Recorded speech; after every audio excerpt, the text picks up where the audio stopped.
Bienvenue dans la chaîne des métiers, le podcast solidaire de Lafage, l'association française d'accompagnement des jeunes entrepreneurs qui ouvre les portes des carrières de demain. Plongez dans l'univers de professionnels passionnés, découvrez leur parcours unique, leurs défis quotidiens et leurs conseils précieux. Que vous soyez en quête d'orientation ou en pleine reconversion, chaque épisode est une opportunité de trouver l'inspiration et d'imaginer votre avenir. Prêt à explorer la chaîne des métiers ? C'est parti! Ah oui, bien sûr que c'est parti. Et là, nous allons parler de terrassement, d'assainissement, de maçonnerie, de revêtement extérieur, d'aménagement de jardin, de construction de terrain de pétanque aussi. Bah oui, parce qu'il faut s'amuser de temps en temps. Et notre invité s'appelle Éric Vermande, artisan VTP, Vermande Travaux Publics. Éric, soyez le bienvenu. Merci. Et Éric, vous faites plein de choses, vous avez vu, enfin je sais pas, quand on lit tout ce que vous faites, peut-être que d'un seul coup, vous êtes tellement habitué à faire tout ça que quand on vous l'ait dit, vous dites mais c'est impossible, je fais quand même pas tout ça. Si. Si. Alors pour commencer, j'aimerais que vous puissiez expliquer à nos auditeurs en quelques mots en quoi consiste votre métier, puisque votre métier c'est terrassier et ça englobe tout ce que je viens de citer en amont. Alors expliquez-nous un petit peu. Alors nous, donc on est plus dans le terrassement, on fait tout ce qui est assainissement collectif et non collectif. On fait aussi tout ce qui est aménagement extérieur, pavage, enrobé, béton désactivé, les terrains de pétanque justement pour jouer. Puis après c'est vraiment tout ce qui est sur l'extérieur, vraiment. Nous l'intérieur on n'en fait pas. Après c'est ce qui fait quand même la beauté des choses quand on repart de chez quelqu'un et puis qu'on voit que tout ce qu'on a fait, quoi. C'est vrai que c'est agréable. Et vous êtes sur deux secteurs, hein, vous êtes sur l'Essonne et le Loiret, vous. Oui, et les terrains de pétanque on les fait dans toute la France. Ah d'accord, c'est-à-dire que vous êtes spécialisé dans la fabrication de terrains de pétanque. On a même fait les terrains de pétanque pour les JO 2024 pour Paris et les Paralympiques. Et ça demande quoi en fait c'est très réglementé, donc vous êtes mis vraiment dans les clous et vous êtes devenu le grand spécialiste. C'est ça. Ah ouais. Après la réglementation... on s'adapte aussi au terrain des clients. Vous voyez, on peut faire du 3x10 ou du 13x3 ou voilà, ça dépend. Après, oui, tout ce qui est pour les réglementations des JO, par exemple, là, on écoute vraiment ce qu'eux ils nous demandent et on fait vraiment par rapport à eux, quoi. Il y a de la détente dans notre conversation. Je vous vois déjà fabriquer le terrain et je me vois avec mon beau-frère en train de tester votre terrain de boule. C'est génial. Et en plus, on offre une triplette. Et vous offrez en plus la triplette. C'est que du bonheur. On est bien. Bon, qu'est-ce qui vous a donné envie de faire ce métier qui est quand même un métier difficile, Éric, on va pas se mentir quand même. Et moi, ce qui m'a donné envie de faire ce métier, c'est quand j'étais plus jeune, j'avais un oncle maçon et j'ai beaucoup appris avec lui. Après, j'ai rencontré une personne qui m'est très chère dans mon cœur et qui est plus de ce monde malheureusement, qui m'a énormément appris et qui m'a pris sous son aile. Et il m'a vraiment poussé pour que j'apprenne et j'ai tout fait. J'ai fait manœuvre, maçon, conducteur d'engin, chauffeur poids lourd, chef d'équipe, chef de chantier. Et je suis monté comme ça grâce à lui. Il m'a toujours poussé. Et voilà ce qui m'a donné l'envie de faire ce métier. Et après, c'est vrai que c'est quand même une fierté quand on dirige des gars, quand on sort des chantiers, puis que quand on arrive chez les gens, je vous dis, il n'y a rien. Et puis qu'on ressort, tout est beau, quoi. Ouais. Ça, c'est une fierté. Et alors, pour le coup, vous avez fait des études qui sont liées à ce domaine-là ? Oui, j'ai fait un CAP et un BEP. D'accord. Maçonnerie. Une journée type pour vous, Éric, c'est quoi ? Alors, on a vu évidemment que vous aviez plein d'activités différentes, mais est-ce qu'il y a une rigueur ? Est-ce qu'on se lève tôt le matin ? Est-ce qu'on rentre tôt à la maison, par exemple ? Ou est-ce qu'au contraire, non ? Pas tôt. Ouais, pas tôt. C'est quoi une journée type pour vous ? Une journée type, c'est 5h30 debout.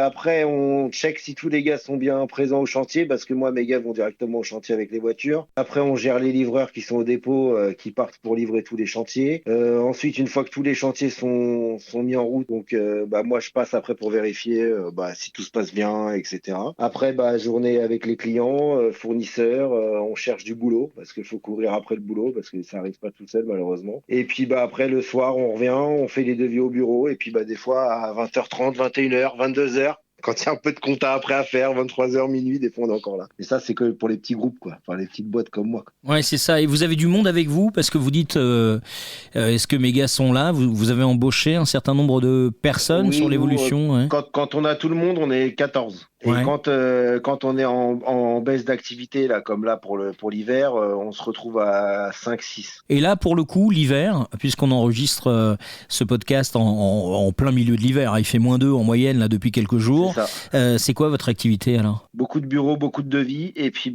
quand il neige ou quoi, voilà, comme la dernière fois, on a sorti la déneigeuse. Et puis après, j'essaie d'avoir aussi des marchés pour aller mettre du sel dans des communes ou des trucs comme ça. Ah, vous faites ça aussi? Ah ouais, d'accord. Ouais, Oui. ok.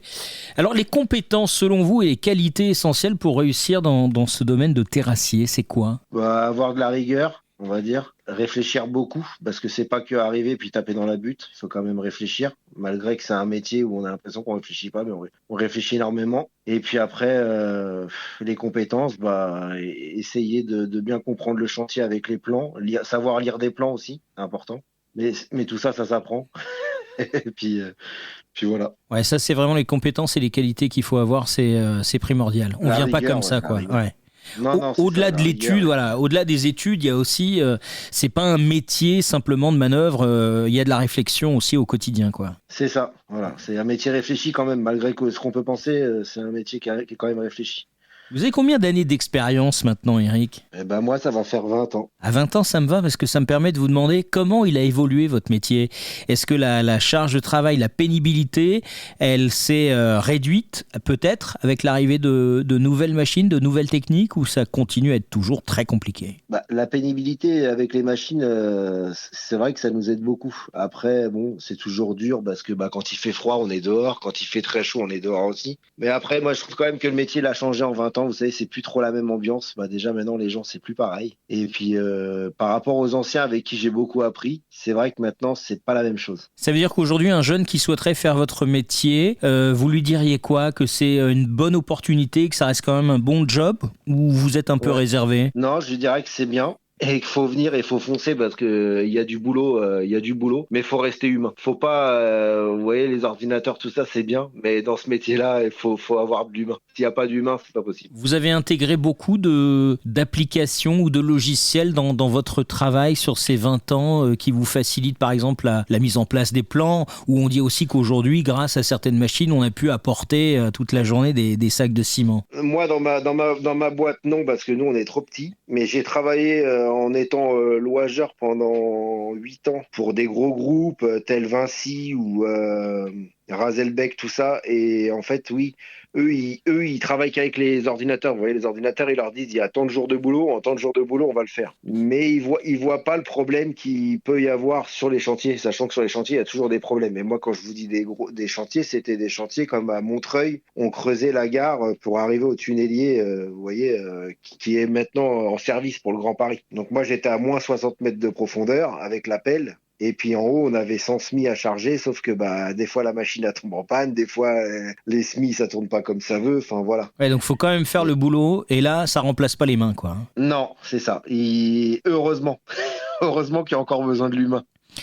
On s'abîme un peu dans votre métier. Aujourd'hui, quand je vous parlais de pénibilité un peu améliorée, voilà, il faut aussi avoir une bonne condition physique, j'imagine. Oui, parce que les anciens qui sont là depuis des années et puis qui font que maçon ou manœuvre malheureusement, qui peuvent pas évoluer, on voit bien qu'ils sont cassés. Hein.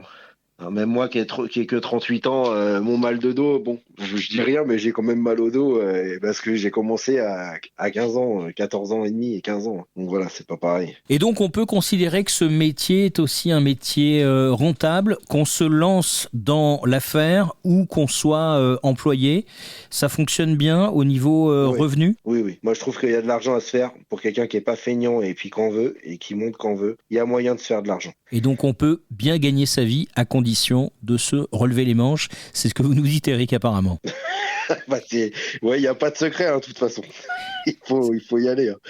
Si on veut gagner de l'argent. Moi, il y a beaucoup de jeunes que je prends dans ma boîte justement pour les former et tout. Et voilà, ils le voient bien. De toute façon, il n'y a pas de secret. Mais merci beaucoup, Eric. C'était super de partager votre expérience. Et C'est moi. d'ailleurs, ça s'appelle la chaîne des métiers. C'est important parce que la chaîne des métiers, ça veut dire que je vais vous poser une petite question, Eric. Est-ce qu'il y a un professionnel autour de vous à qui vous aimeriez passer la main, c'est-à-dire quelqu'un que nous pourrions appeler et interroger comme on vient de le faire pour vous? Est-ce que vous avez quelqu'un dans votre entourage auquel vous avez pensé? Ah oui, vous pouvez appeler Artisan Ciré à Malesherbes, ils sont très bien et c'est un ami.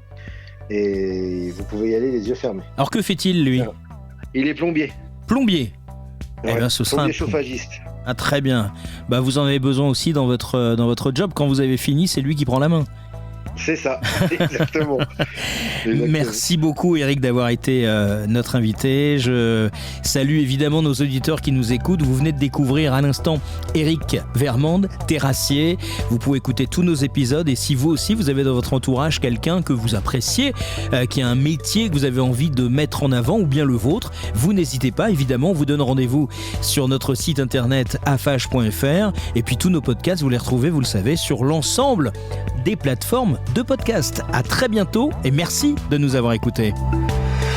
Merci d'avoir écouté La Chaîne des métiers, le podcast de l'AFAGE qui dévoile les richesses du monde professionnel. Vous avez aimé cet épisode ? Partagez-le autour de vous et contribuez à cette grande chaîne solidaire pour l'orientation des jeunes. Et si vous connaissez un professionnel inspirant, n'hésitez pas à nous le recommander. Retrouvez-nous sur l'ensemble des plateformes de podcast, réseaux sociaux et sur notre site www.afage.fr pour découvrir d'autres épisodes et accéder à des ressources complémentaires. Ensemble, construisons un avenir où chacun trouve sa place. À très vite pour un nouveau voyage au cœur des métiers passionnants.